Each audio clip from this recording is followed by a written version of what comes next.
Welcome to One Chapter, One Thought.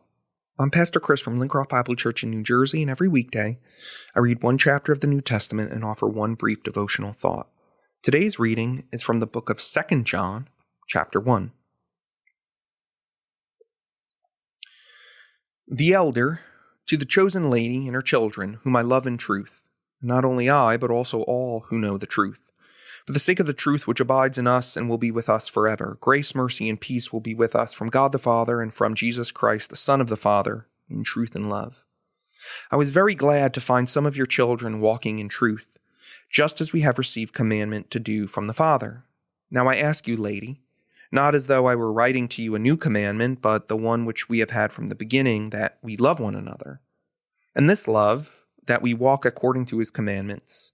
This is the commandment, just as you have heard from the beginning, that you should walk in it. For many deceivers have gone out into the world, those who do not acknowledge Jesus Christ as coming in the flesh. This is the deceiver and the Antichrist.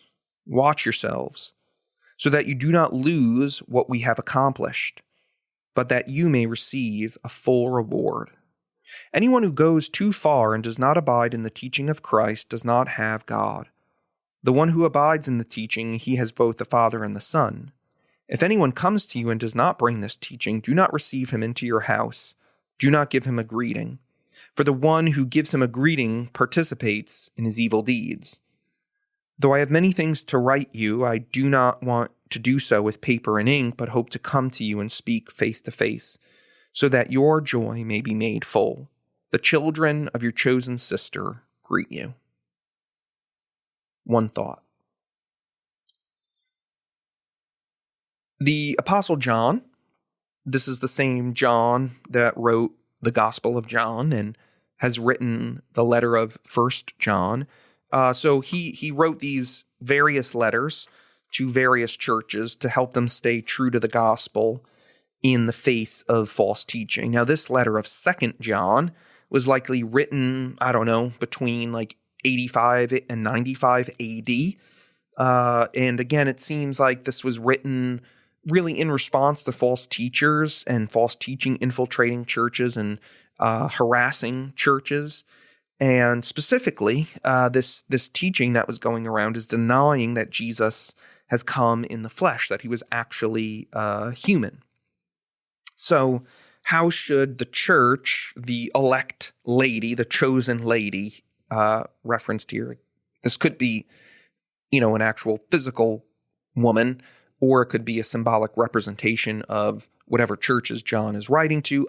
I generally take that view, that John is writing to churches and is calling them the elect woman. But how should believers respond to these false teachers? Number one, John says, stay vigilant.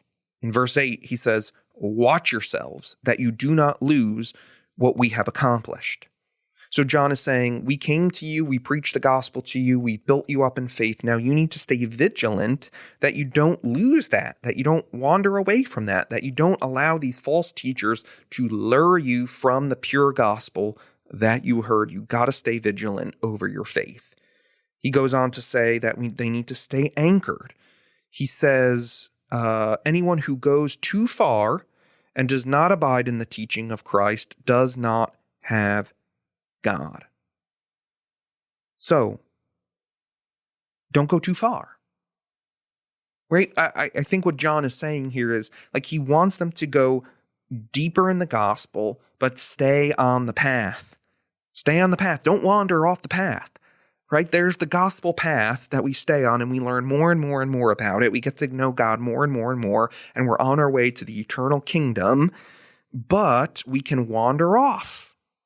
We can get carried away into fruitless speculations, and, theology is a big subject, and there's a lot of cool things to learn, but sometimes, right, you can take doctrines too far that then leads you away from the gospel, or you could just get distracted from these things and carried away. And John is saying, don't go beyond what is written. Don't go too far. Stay on the path of the gospel. Let Scripture be your guidelines and keep walking.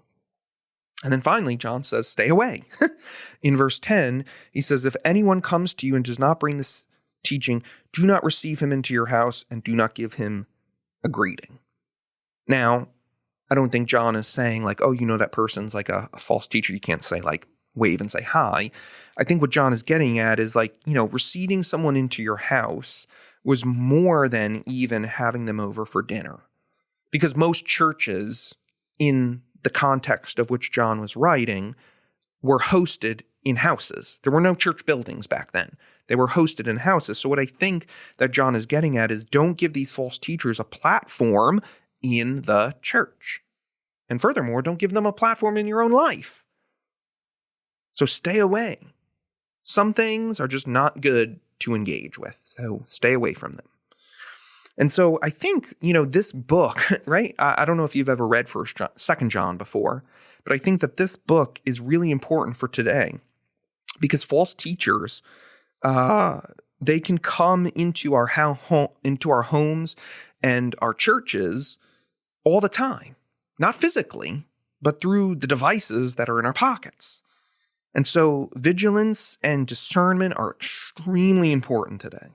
So fill your mind with the true gospel and stay away from the counterfeits.